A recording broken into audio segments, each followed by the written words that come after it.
America के पास ये कहने के अलावा और था क्या? सेफ सेविंग के लिए इसके अलावा और कोई ऑप्शन ही नहीं था। ईरान ने अमेरिका के लिए कोई और ऑप्शन ही नहीं छोड़ा कि वो अभी ट्रम्प के मुंह से इस बात का निकलना जनाब कि हम बड़े मुफीद उनके नकात हैं। मतलब ईरानियों की तरफ से जो नकात आए हैं वो बड़े मुफीद हैं और पाकिस्तान ने हमें मनवाया है।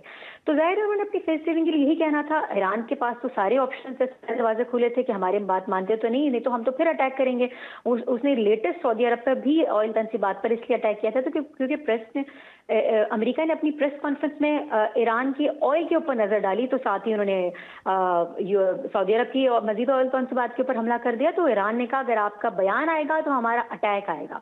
तो इतना विजिलेंट, इतना एग्रेसिव ईरान रहा है तो नौबत इस नहज को पहुंची है कि ट्रम्प का 1 घंटा पहले ट्वीट आ गया था। दुनिया डर रही थी कि जो जूइश लॉबी है अमेरिका के अंदर वो उसको पुश कर रही थी ट्रम्प को जनाब कि आप जो है वो हमला करें और कोई न्यूक्लियर अटैक की तरफ जो है वो लेकर जा रहे थे। But thanks to the liberal American, thanks to Pakistan, thanks to the Jewish जो कि इतने तंग पड़ गए थे खुद इस जंग से कि वो खुद अपनी हुकूमत के खिलाफ निकल आए थे। सिर्फ अमरीकी सड़कों पर नहीं निकले थे, जूइश भी अपनी हुकूमत के खिलाफ निकले थे। कहाँ नेतन्याहू के बारे में जो है कि वो ये भी एक मौमा ही रहा कि वो हयात हैं या मतलब नहीं है इस दुनिया में। और इसके अलावा जो है वो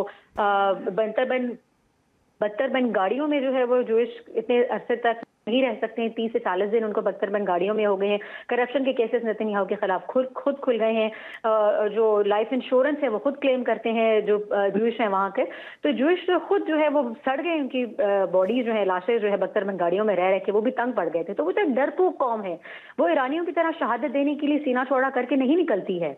आप देखेंगे एक पुल तबाह किया, उन्होंने पानी की तनसीबात पर हमला किया, क्या कुछ नहीं किया, लेकिन वो ईरानियों के जज्बे को नहीं तोड़ सके। और यही वो जज्बा है जिसके आगे हार मानी है।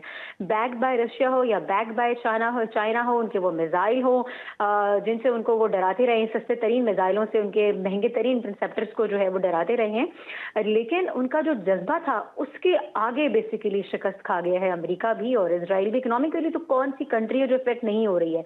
अमेरिका में महंगाई बढ़ गई थी, अमेरिका में तेल की कीमतें बढ़ गई थी। तो हर मतलब इन सेंस अमेरिका में और ना सिर्फ महंगाई की इजाफा हुआ था, एक एवरेज अमेरिकन जो है वो सबसे ज्यादा मुतासर हुआ था।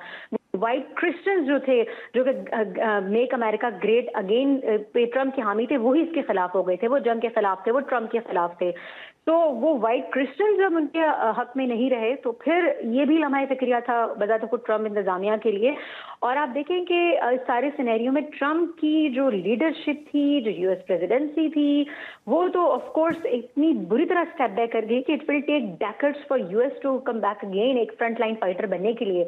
अपनी सुपरमेसी को, अपनी हेजमनी को बरकरार रखने के लिए अमेरिका को सालों नहीं अब दिहाइयां लगेंगी।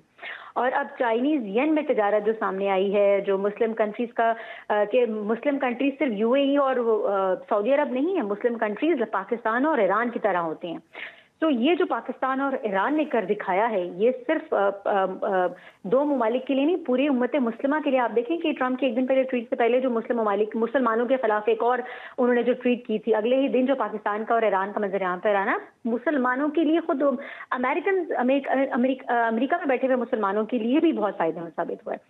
तो ये सिर्फ दो ममालिक की जीत नहीं है, ये मुसलमानों की जीत है। और ये इस खत्ते में ना सिर्फ खत्ते की जंग रोकी है ईरान ने, बल्कि आलमी जंग से रोका है पाकिस्तान और ईरान ने। And credit certainly goes to field marshal Asim Munir sahab without an exaggeration, being neutral. अगर मैं आपसे भी बात कहूँ तो ये बिल्कुल क्रेडिट उनको जाता है, उनकी दिन रात की सरतोड़ कोशिश है। और जिस हमारी मिलिट्री लीडरशिप को जो है वो शक की निगाह से देखा जा रहा था, इस एक साल में मिलिट्री लीडरशिप ने साबित ना सिर्फ मैदान जंग में बल्कि सिफारती जंग में भी, स्ट्रेटेजिक प्लानिंग में भी जो है वो पाकिस्तान का कोई स्थान ही नहीं है। This is what we call diplomatic win, this is what we call strategic win. And strategic communication के जरिए ही हम आज ये दिन देखते हैं।